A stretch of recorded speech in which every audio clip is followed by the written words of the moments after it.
ఇవాళ ఒక్క కేరళలో గెలవగానే ఈ కాంగ్రెస్ వాళ్ళు గేమ్ చేంజర్ అట రాష్ట్ర ముఖ్యమంత్రి. దేని గేమ్ చేంజరు? 5 రాష్ట్రాలు ఎన్నికలు జరిగితే ఒక్క రాష్ట్రంలో గెలిస్తే గేమ్ చేంజర్ అని ఫ్లెక్స్లు అనుకుంటారు. అంటే గెలితే సంకలేదు నాకు అకౌంట్ వేసుకుంటారు అన్నట్టు.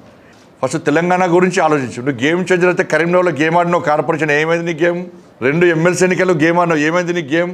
ఏదో సినిమాలో ఐటమ్ సాంగ్ ఉంటుంది, సినిమాలో సక్సెస్ అయితే ఐటమ్ సాంగ్తో సక్సెస్ అయిందని చెప్పి వాళ్ళు వచ్చి నా సాంగ్ ద్వారా సక్సెస్ అయింది, నా సాంగ్ ఆ ఐటమ్ సాంగ్లో కూడా రేవంత్ రెడ్డి పరిస్థితి. వాళ్ళు ఇంకా కేరళలో పెట్టింది 2 బహిరంగ సభలు.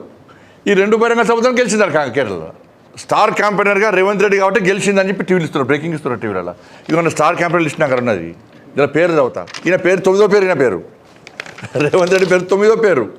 ఈ పైన ఉన్న 9 మంది స్టార్ క్యాంపెయినర్లు: మల్లికార్జున ఖర్గే, సోనియా గాంధీ, రాహుల్ గాంధీ, ఏకే ఆంటోనీ, కేసీ వేణుగోపాల్, ప్రియాంక గాంధీ, దీపాదాస్ మున్షి, సిద్ధరామయ్య, ఒక తర్వాత రేవంత్ రెడ్డి. అంటే పైన 9 మంది వేస్ట్ చేయాలి. ఇక వేస్ట్ వాళ్ళకి ఇవాళతో ఏం కాలే. ఒక రేవంత్ రెడ్డి 2 బహిరంగ సభలు పెట్టిండు, గెలిచింది అడిగా, గేమ్ చేంజర్ అడిగా.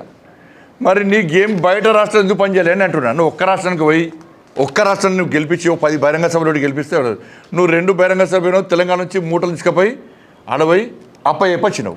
మీ మిగతా మంత్రులు ఎందుకు వెళ్ళరా? మిగతా మంత్రులు కూడా డైరెక్ట్ పోతే ఈ రేవంత్ రెడ్డి సగం ఇస్తాడు, సగం 7 వచ్చని ఎవరి మంత్రులు వాళ్ళు పోయి సొంతంగా పోయి డబ్బులు తెచ్చినాడు, మూటలు తెచ్చారు.